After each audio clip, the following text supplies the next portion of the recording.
Feeder میں دودھ پینے والے بچے نہ بنو، نہ اتنے بدھو خود بنو، نہ بدھو امت کو بناؤ۔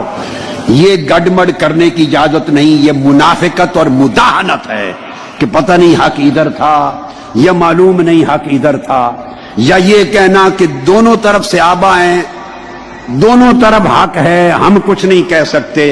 نہیں، اتنے فیڈر میں دودھ پینے والے بچے نہ بنو، نہ اتنے بدھو خود بنو، نہ بدھو امت کو بناؤ۔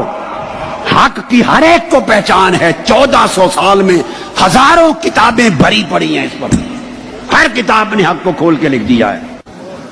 اب صاحب فتح القدیر لکھتے ہیں کہ اس پر دلیل قولہ علیہ الصلوۃ والسلام لعمار، جو متفق علیہ حدیث ہے بخاری مسلم کی، کہ آقا نے فرمایا ستقتلک الفئۃ الباغیہ، عمار تمہیں ایک باغی گروہ قتل کرے گا، شہید کرے گا۔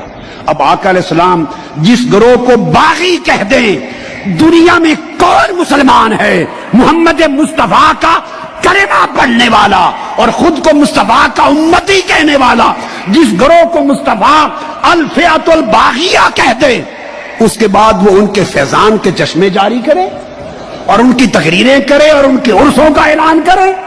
خدا کے لیے یہ کام 1300 سال میں اہل سنت کے اکابر نے نہیں کیا تھا، یہ فتنہ نہ بپا کرو۔ اور یہ لکھ کر کہ آقا نے فرمایا تھا عمار تمہیں باغی گروہ قتل کرے گا۔ اب آگے یہاں بھی ڈنڈی مارنے کی اجازت نہیں کہ کون باغی تھا، کس نے قتل کیا، کس نے نہیں۔ کوئی کہہ سکتا ہے جی معلوم نہیں، میں کہا نہیں، اتنے بدھو نہیں ہیں کہ معلوم نہیں۔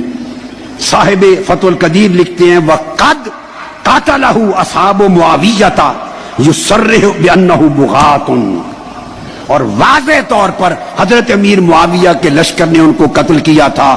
یہ تصریح کرتا ہے اس امر کی کہ یہ طبقہ باغیوں کا طبقہ تھا۔ دیکھیے، کسی کو شوق ہو مجھ پر فتویٰ نہ لگائیں، مجھ سے پہلے امام مرغینانی صاحب الہدایہ پہ لگائیں، امام ابو منصور بغدادی پر لگائیں، امام ابو المعین النصفی پہ لگائیں، صاحب شرح المواقف پہ لگائیں، صاحب شرح المقاصد پہ لگائیں، اور صاحب شرح عقائد نصفیہ پہ لگائیں۔ میں نے کل درجنوں کتب حافظ ابن حجر اسقلانی پہ لگائیں، امام عینی پہ لگائیں۔ میں نے آپ کو 1300 سال کی تاریخ علم کل پڑھا دی، ان پہ جو فتویٰ لگائیں اس میں بھی شریک ہوں۔